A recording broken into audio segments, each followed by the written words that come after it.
తమిళనాడులో విజయ్ గారు గెలిచినప్పటి నుంచి ఆయన్ని పవన్ కళ్యాణ్ గారిని కంపేర్ చేస్తూ మన మీడియా అండ్ సోషల్ మీడియాలో ఒక కొత్త డిస్కషన్ మొదలు పెట్టారు. ఒక చర్చ్ కి వెళ్లి హారతి ఇవ్వడం ఎంత వింతగా ఉంటుందో అక్కడ రాష్ట్ర పరిస్థితుల్ని మన రాష్ట్ర రాజకీయ పరిస్థితులతో కంపేర్ చేయడం కూడా అంతే వింతగా ఉంటుంది. మన దగ్గర 1950s నుంచి అధికారం రెండు కులాల మధ్యలోనే మిగిలిపోయింది. మరీ ముఖ్యంగా గత 30 ఏళ్లుగా ఆ రెండు కులాలలో కేవలం 2 కుటుంబాలు మాత్రమే అధికారాన్ని చూసాయి. అదే తమిళనాడులో చూస్తే అక్కడ కాస్ట్ తాలూకా ఇన్ఫ్లుయెన్స్ ఎక్కువ ఉన్నప్పటికీ అదొక బ్రాడర్ టోన్ లో ఉంటుంది. జయలలిత ఒక కాస్ట్, పన్నీర్ సెల్వం ఒక కాస్ట్, స్టాలిన్ కరుణానిధి ఒక కాస్ట్, అండ్ అలానే మోస్ట్లీ వీళ్ళందరూ ఐడియాలజికల్ గా ద్రవిడియన్ మూవ్మెంట్ కి అలైన్ అయి ఉంటారు. అలాంటి ఐడియాలజికల్ లేయర్ మన ఆంధ్రప్రదేశ్ లో కనబడదు. అప్పుడే ఫామ్ అయిన మన రాష్ట్రం చాలా కాంప్లెక్స్ సిచ్యువేషన్ ఉన్నప్పుడు జనసేన పార్టీ స్టార్ట్ చేశారు. ఈ కుల వ్యవస్థ మొత్తాన్ని కూడా హిందూ మతానికి ఆపాదించి మతం మార్చుకున్నాక కూడా వాళ్ళ ఫ్యూడల్ కాస్ట్ స్టేటస్ ని మెయింటైన్ చేయడానికి కాస్ట్ ట్యాగ్ ని పెట్టుకుని తిరిగే కొంతమంది రెడ్లు ఒక పక్కన ఉంటే పవన్ కళ్యాణ్ గారు రావడమే నాకు ఎటువంటి కుల నాయకులు సపోర్ట్ అక్కర్లేదని మాట్లాడారు. ఇంకా ఎఫర్ట్ విషయానికి వస్తే I'm not undermining Vijay's victory, but Vijay కంటే పవన్ కళ్యాణ్ గారు 2019 ముందు 1000 రెట్లు ఎక్కువ కష్టపడ్డారు. 3 సంవత్సరాలు చలోరే టూర్ అని, ప్రజా పోరాట యాత్ర అని ఆల్మోస్ట్ ఆల్ ప్రతి ఊరు తిరిగారు. ప్రతి ప్రొఫెషన్, ప్రతి కమ్యూనిటీ, ప్రతి ఆర్గనైజేషన్ తో ఇంటరాక్ట్ అయ్యి వాళ్ళని అర్థం చేసుకోవడానికి ప్రయత్నించారు. అండ్ ఈ ఒక్క సంవత్సరంలో తమిళనాడు మీడియా విజయ్కి ఇచ్చిన విజిబిలిటీ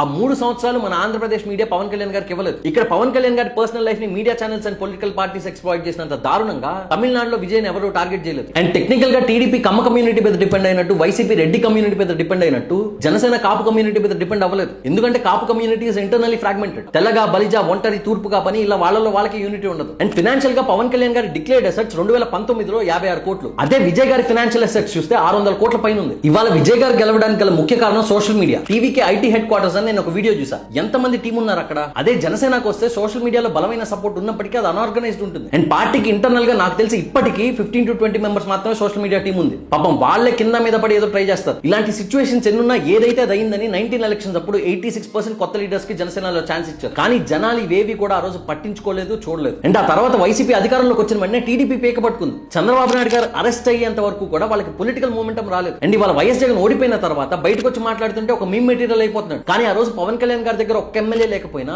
రైట్ ఫ్రమ్ డే 1 వైసీపీని చాలా గట్టిగా తగులుకున్నారు. జనరల్ గా ఇలాంటి సర్కమ్స్టాన్సెస్ ఉన్నప్పుడు విజయ్ గారు తీసుకున్నట్టు పవన్ కళ్యాణ్ గారు కూడా రిస్క్ తీసుకుని ఒంటరిగా వెళ్ళుండొచ్చు. కానీ మన స్టేట్ లో ఆ సిచ్యువేషన్ లేదు. పొలిటికల్ ఇన్స్టెబిలిటీ ఎక్కువైపోయింది. మోర్ ఓవర్ ఇన్ని పార్టీస్ అన్ని కలిసి వెళ్ళినా సరే జగన్ గారి ఓట్ షేర్ 11% మాత్రమే తగ్గింది. ఒకవేళ రిస్క్ తీసుకుని ఉంటే ఆ 11% ఓట్ షేర్ జనసేనకు వచ్చేదేమో. కానీ అప్పుడు పీఆర్పీ సిచ్యువేషన్ అయ్యేది. మళ్ళీ వైసీపీ అధికారంలోకి వచ్చేది. పార్టీలో ఇన్వాల్వ్ అయిన వాళ్ళ బాధ నేను అర్థం చేసుకోగలను. స్టేక్స్ ఎక్కువ ఉంటాయి, టైం అండ్ ఎఫర్ట్ పెట్టారు కాబట్టి ఎంపవర్ అవ్వాలనుకుంటారు. కానీ ఒక బ్రాడర్ పర్సెప్షన్ లో చూసినప్పుడు ఇవాళ మనం Visakhapatnam railway zone, Amaravati capital development, steel plant కి సపోర్ట్, పంచాయతీరాజ్ ఎంపవర్మెంట్, పల్లె పండుగ, జలధార, రోడ్స్, ఎలక్ట్రిసిటీ ఇవన్నీ చూస్తున్నామంటే దానికి కర్త, కర్మ, క్రియ అన్ని పవన్ కళ్యాణ్ గారు. వైసీపీ అధికారంలో ఉంటే బొచ్చు కూడా మిగిలేదు కాదు. So compromises may not make great heroes but they make great democracies అని బెంజమిన్ ఫ్రాంక్లిన్ నాకు ఇష్టమైన కోట్ ఉంటుంది. అలానే పవన్ కళ్యాణ్ గారు కాంప్రమైజ్ అవడం వల్ల మీ దృష్టిలో ఇవాళ ఆయన విజయ్ గారి లాగా హీరో అయి ఉండకపోవచ్చేమో, కానీ ఆయన వల్ల మన రాష్ట్రంలో ప్రజాస్వామ్యం నిలబడింది.